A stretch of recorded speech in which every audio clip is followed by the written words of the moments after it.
Some survivors of these grooming gangs have obviously welcomed the government's plans for new local inquiries, but many are saying that a proper review of the sheer scale of these gangs is falling well short. Yes, at just 13 years old, Ellie Reynolds was kidnapped, she says, and abused by a gang who left her fearing for her life.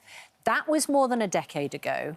She now wants her case reopened. We're going to speak to Ellie. She's bravely, obviously, waived her right to anonymity. Well, Ellie and her dad, Ian, join us now.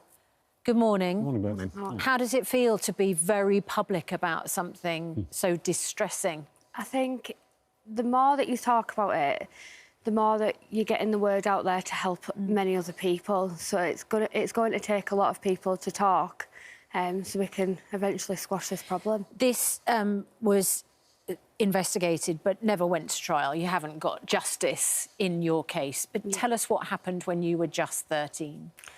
So I started being involved with a group of men. I was taken off the streets, I was exploited, I was trafficked around Barrow and Furness, I was repeatedly gang raped and drugged, and it wasn't great. No, and for you at the time, what was going through your head? Did you have this kind of misguided belief that you were part of this group, that you were, you know, that they were friends, or did it feel like Abuse. The abuse that we know you were experiencing? Yeah, I think all that was running through my head at that time was survival.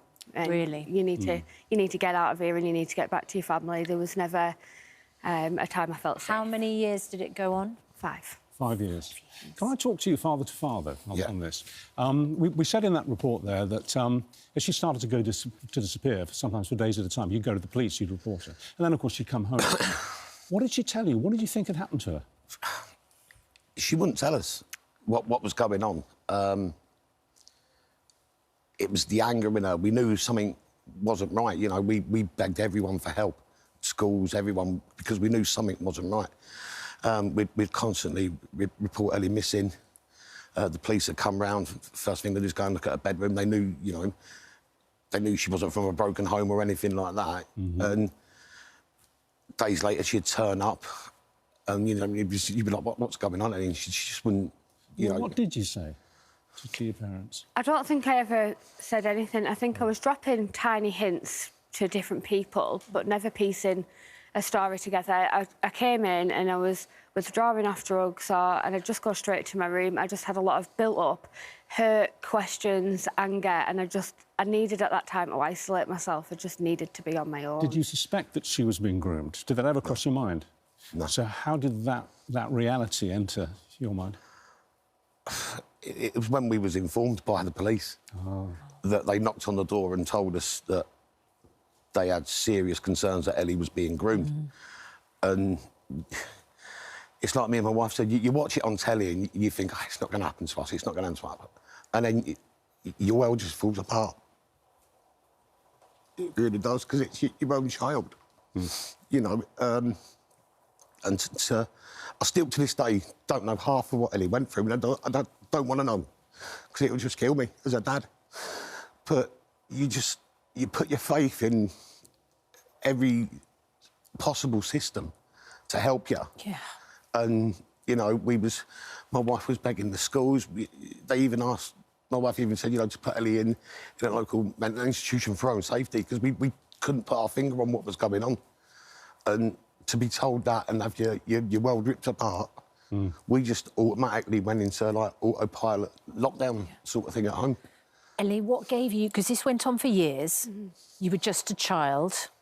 You couldn't tell your parents. You were clearly trying to get some kind of support, but you didn't know how to put it into words. Yeah, definitely. What gave you the courage to eventually go to the police and make a statement? I mean, what was the turning point? I think something one day just clicked, and I thought, I am surely not the only person going through this. And I started thinking about my abusers having children themselves, and I was worried for other people's safety. So I woke up one morning and thought, no, I can't. Enough's enough. And I got out and I ran to the police. How old were you then? 17. So you went to the police, you made a statement, you were obviously telling the truth, and then this extraordinary thing happened where you were then accused of blackmail. which I should emphasise, never came to anything. It's completely gone on. What was that about? I think it was a silence factor, if you want my honesty, because a day, within 24 hours, you're being arrested for something that never happened, and it was discontinued, and I think it was just anyway at that point, so I didn't talk, because for years they kept saying to us, you know, don't talk, we'll get you charges, we'll get you justice, just stay quiet about it, and I think it was just a silencing tactic that was used against me. And anyway, it went away. Yeah, eventually. How many men were involved, Ellie, in what happened to you? So I had 3 main abusers, but the places that you traffic to can have multiple. You've got to think about the people that live there, the staff members, you know, they're all friends, they're all close, there's never just one. You would have heard the Home Secretary, the government, announce new local inquiries into what's happened. There is a call for a huge new national inquiry. Why do you think a national inquiry is the only way to get to the bottom of what's happened with the grooming gang scandal? I think local inquiries are great, but I think that what needs to be taken into consideration is that these men don't just operate in one area, so they can operate in multiple areas, and if there was a national inquiry, it would pop up a lot more. So what it's essentially doing is saving all the hassle of, you know, one local place at one time, put it all together and see how big it really is. I think that is the best way that they could do it, I really do. And you want your case reopened? I do, yes. And do you believe that from what you heard, that the Home Secretary has a duty to make sure that happens? I definitely think that everybody deserves for it to be looked at again, because it's not, you know, it's massive. So I don't think I'm the only person that deserves that. We all kind of learn from our experiences, and we learn from our mistakes, don't we?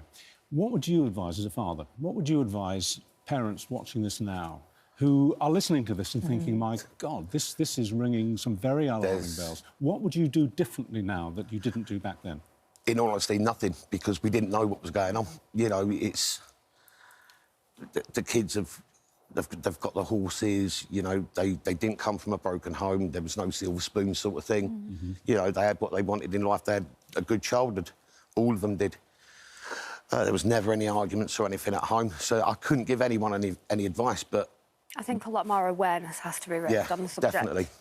So, Ellie, that's interesting. What do you think parents could pick up on? Parents, schools, authorities, you know, police officers going into school or education settings and colleges and giving talks on child sexual exploitation and grooming and the awareness. I really think that would help for young girls and boys to think, actually, this isn't normal, this isn't OK, and I shouldn't live like this. What would have happened if your mother or father or both of them had come up to your room when you come home and locked yourself in for a while and said, look, darling, we're not going away.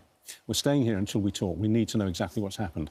Would you have given in? Would you have told them? You wouldn't? No. I've had situations with my mum where she did try, and no. You would just... You have serious consequences that if you do say anything, you and your family are coming to harm, so... That's what you felt? Or is that what you were told? I went through. That's what you were told to think, So I'd never have put myself at more risk or my family at risk. I just wanted to do everything I could to keep quiet. Yeah. Look, we applaud your bravery and courage coming forward. Thank you so much. And Ian, I mean, you know, years on, you are still clearly consumed by what's happened. It's hard, but... You have to have some sort of light at the end of the tunnel. With the Home Secretary making these announcements 2 weeks ago that they was going to reopen every case that had been NFA'd or discontinued. How many kids have had a phone call? Because I still refer to these girls, even though Ellie's an adult now, it happened in their childhood. So I still refer to them as kids. That's what they was. And how many police officers in this country in the last 2 weeks have gone and knocked on the door and said, by the way, we're going to reopen your case? Because we haven't had it. Or asked if there was any further information that could be told to them. Well, I hope you find justice. Thank you. Thanks a lot for coming in. We do have a statement from Cumbria Police. They said they thoroughly investigated each allegation reported by Ellie. A comprehensive case was prepared and presented to the CPS for a charging decision prior to and throughout the investigation. Ellie was supported as a victim and was provided appropriate support. Well, that's from the police. We've gone to the Home Office on this as well, and they've said this: our hearts go out to Ellie and all victims and survivors who have suffered at the hands of these vile grooming gangs. The Home Secretary last week announced a raft of new measures, and we are prioritising protecting more children, finding more criminals and getting more justice for more victims and survivors. Well, let's hope they follow through on that. Me too. Yeah. Well, keep in touch. Will do. Let's hope something happens in your case, Ellie and Ian. Thank you very much indeed. Thank you. If you're affected by that issue, you can find advice and support at itv.com/helplines.